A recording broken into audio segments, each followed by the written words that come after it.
Hello YouTube, shintigercurl here, that dude in the straw hat, bringing you yet another awesome video. It's now 12:11 p.m. on Thursday. You know what this time is?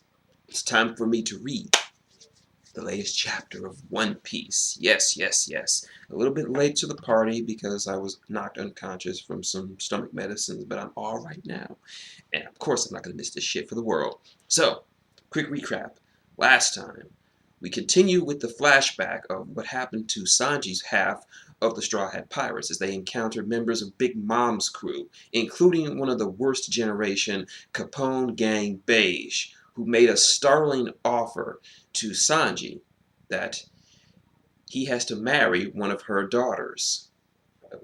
And apparently Sanji is, his last name is of some importance. So, what can we expect this week? So let's get started with One Piece, Chapter 813, An Invitation to a Tea Party, or the Tea Party in this case. Of course, the cover is yet again from the decks of the world, the 500 million man arc, when we see Twin Capes, Laboon's having a whale of a time. Apparently, Laboon is happy to see that his old friend Brook is alive and well, and one day they will be reunited. And of course, we see Crocus, the old man of the lighthouse. So, well, anyway, let's get started. So we get some reaction shots of from the invitation to a tea party, Nami's tea party, and Chopper's like, Sanji's wedding, and Sanji drops his cigarette. It's very rare that he would drop a cigarette out of his mouth. So, and we have an invitation card. It says, groom, Vin Smock family, third son Sanji, to bride, Charlotte family, 35th daughter, Pudding. And it's being held up by Capone Beige. And of course, and he's telling Sanji to take it. And he's asking why now of all times. And Capone's like, well, I know what's going on with your family. And apparently Brook knows the name Vin Smock. Sanji's a Vin Smock? That name really sends a chill down my spine. But wait, it can't be. And Sanji apparently burns the invitation. And of course, Beige tries to put it out because they're inside his body, and he doesn't want them to burn down his body.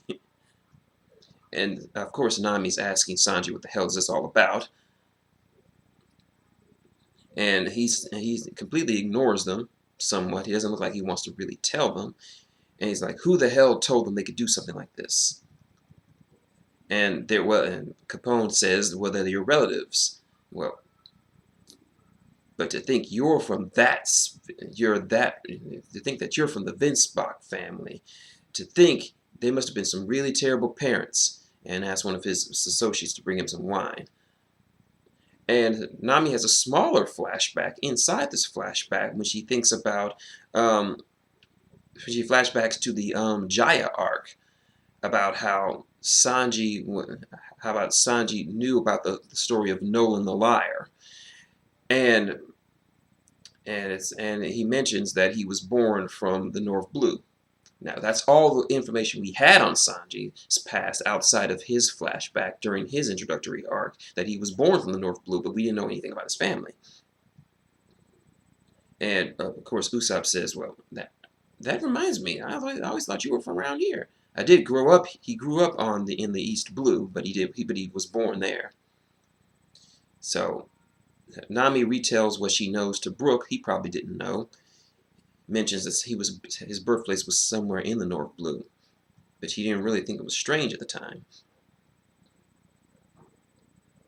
Now, Brook makes some pretty good point here. He says that one would have to cross the red line to get from the North Blue to the East.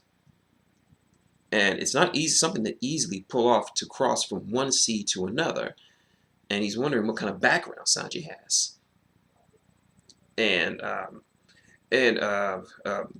Caesar chimes in and he says that Big Mom, that is, Lin Lin is Charlotte Lin Lin's Big Mom's real last name too, and he's commenting that about him getting married to Big Mom's daughter.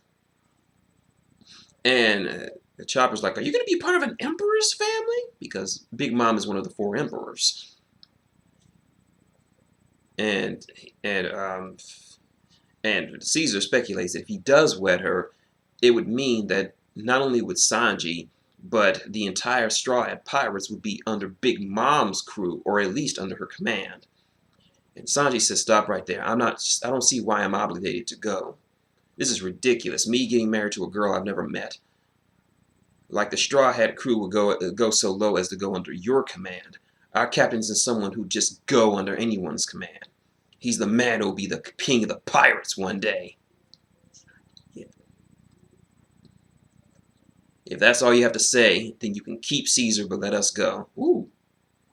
And of course, Capone's got drinking some wine. He's like, "I think you're mistaken. I just showed you the invitation, but I wasn't waiting for you for my yes or no from you. Either way, you're inside my body now, so you will have to do as I say. All of you will come along with me to Mama. You probably don't." And they have a shot of Capone's body moving. And he tells them that they're actually moving right now. Oh, and he starts to warp the very entrance. He starts to warp all the furniture around Sanji, and it's got weapons and shit. All the look, hold on, look at this. Look at this. Look, this is they got cannons coming out of the walls. The chandeliers and the candelabras are turned into knives. Even the tablecloth is turned into like a noose around his neck, and like I didn't think much of Capone's I didn't think much of a Capone's ability, but that's pretty broken. I mean, they are inside of his body. Of course, he had free reign to manipulate whatever he wants. He's like, "You're welcome to try to fight me, but don't forget you're in my domain." And Nami starts to sink into the floor. It's like, "Everything in this castle is under my control. As you can see, I don't need to hurt you for you to go to the tea party. That's how things are in the new world." And it looks like we got a new character. And he has an interesting laugh, like, "No, no, no, no, no, no, no, no." I think that's right. That's right. Mama hates it when there's bitter cakes and absentees at a tea party, Riro. If you, but if you don't turn up, Riro, then you're gonna regret it and cry all you want, but it won't help, Riro. If there's an invitation for you to go to Big Mom's tea party, Riro, then you have to go whether you like it or not. They say that not even God would have to show up to his party. And of course, we are introduced to a new character, the Fire Tank Pirates consultant, Strange Gun Wit. And here's a quick look at him. Look at him. Yep. Look at that big tongue, a big fat ass gun. I mean, see, look at him. Strange Gun Wit. Interesting. Once again, we get another character who has an interesting speaking style. So anyway, in the end, it's all up to you, Riro. But let me tell you something good, Riro. And he whispers something in Sanji's ear, and Sanji's face just twists in disgust and rage. He lights a cigarette, and he asks him how he found out. And Capone's like, "What a funny question. Who do you think we are? Our master's one of the 4 emperors, or Yonkai.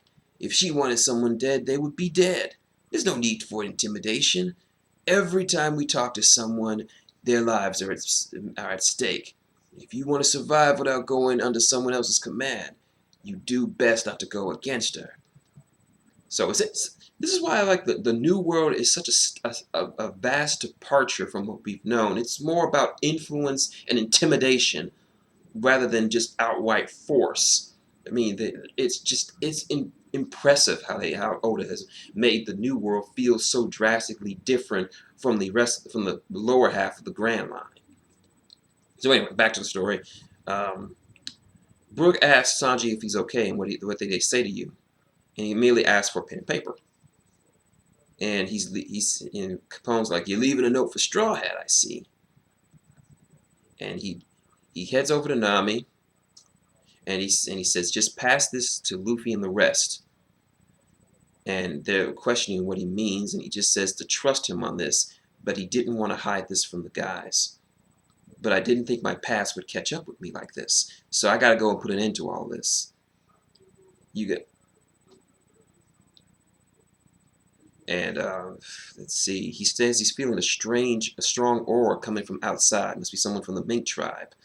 So I guess his haki is telling him that someone is outside, and he's telling them all to do their best.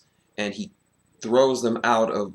Well, I think he kicks them out of Capone's body. And of course, when they get far enough away from him, they re-enlarge. And Caesar's still there. And of course, everybody's surprised. And Capone's like, that bastard. One of them tries. Oh shit! Sanji was able to. Damn, Sanji was able to get one of the dude's guns without them realizing it, and he threatens to blow Caesar's brains out if they move. And he's like, he finally got the whole picture. I know you won't and you can't kill me. And you did something that not even putting me in chains, didn't you? And the whole only alive crap on the wanted posters is because it'll piss someone off if I died. Shrewd. The only person that made that wanted poster like this is the same person who set up the whole marriage. And they started rushing towards the trying to get the Straw Hats back. And he's like, I'm warning you, I've got someone backing me right now, and you obviously know who. I'll follow you to your damn tea party to deal with all this, but leave my friends alone. And Capone agrees and tells everyone to stay where they are. Oh crap! And he looks behind him, and it's one of the Night King, Duke Neko. And Capone's like, there's a monster outside, but what the hell is this thing? And he's like, who the hell might you lot be? And why is Peacom's hurt like that?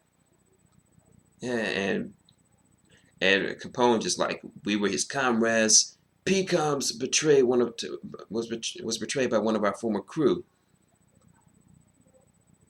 And they're asking Sanji why he hasn't come out yet, and Nami's begging them for Sanji to come out. And he says, this is my own problem, but I'll be back for sure. Say hi to everyone for me. And Capone uses his devil fruit powers to turn himself into a tank or something with tank legs called Castle Tank, and he takes off.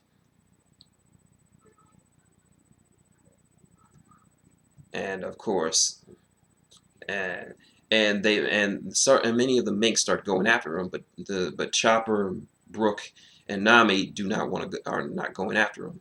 Brook, with tears in his eyes, says, even if we did catch up, I have a feeling he won't come back. And the note reads, to you bastards, gonna meet some girl, but I'll be back. Sanji. Yeah. Wow. Damn. What to say? What to say, really? What to say about this? So anyway, that's the newest chapter of One Piece. What have we learned? Well, we learned more about Sanji's past. Apparently, Sanji put 2 and 2 together to figure out whoever put that only alive stipulation in his wanted poster is someone from his family. And we've introduced to a new character, Strange Gun Wit. And apparently they have Sanji over a barrel. So we figured out why Sanji is no longer with the crew. He has gone to Big Mom's tea party and says he's going to settle things between them. So all they have to do is hope and pray. This is going to be a tough one, I know for sure.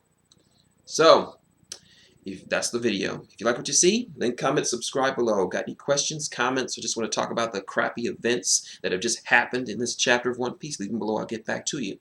Supporting the channel is simple. Tip jar's in the corner. Patreon is in the link.